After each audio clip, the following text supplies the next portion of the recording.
हमारे सैनिकों ने ऐसा कहर बरपाया कि पाकिस्तान की सेना त्राही त्राही करने लगी।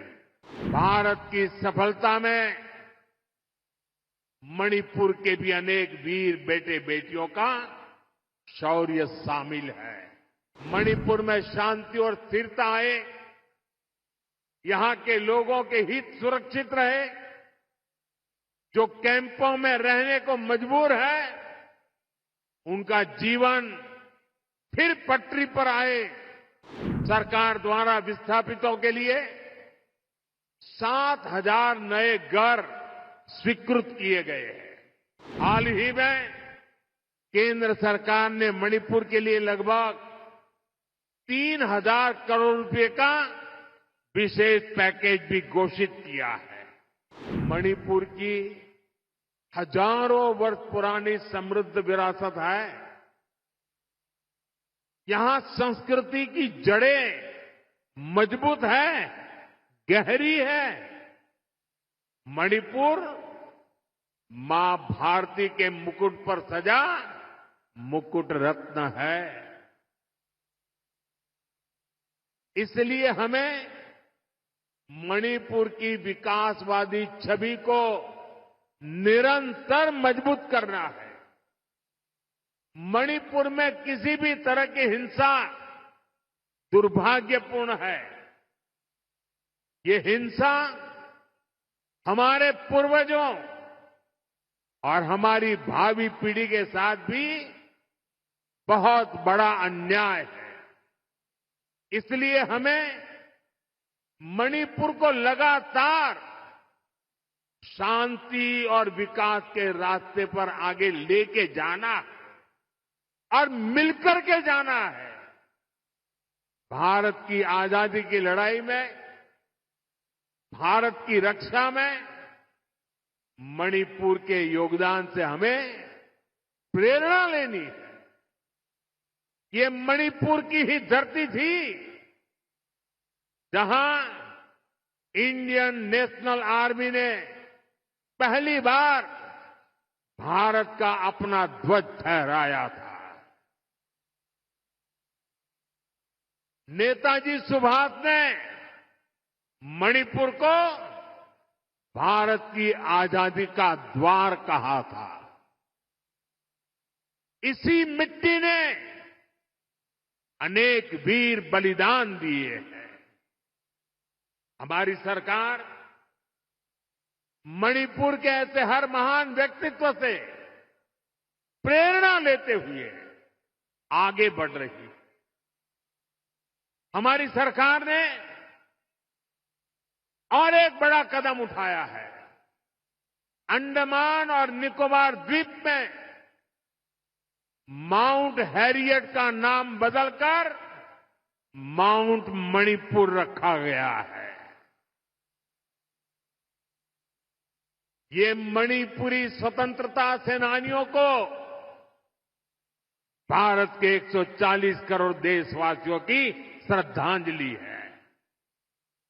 साथियों, आज भी मणिपुर की अनेक संतानें देश के अलग अलग हिस्सों में मां भारती की रक्षा में जुटी है।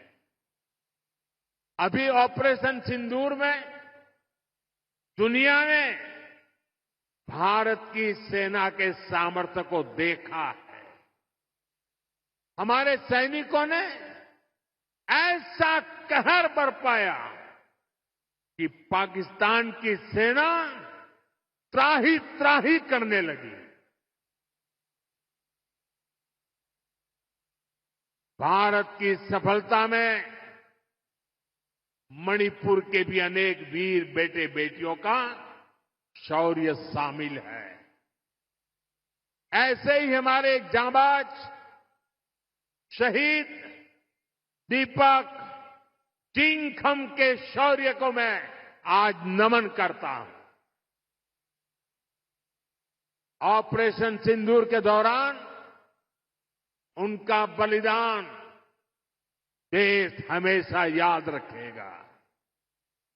साथियों, मुझे याद है कि साल 2014 में जब मैं यहां आया था तब मैंने एक बात कही थी। मैंने कहा था कि मणिपुरी संस्कृति के बिना भारतीय संस्कृति अधूरी है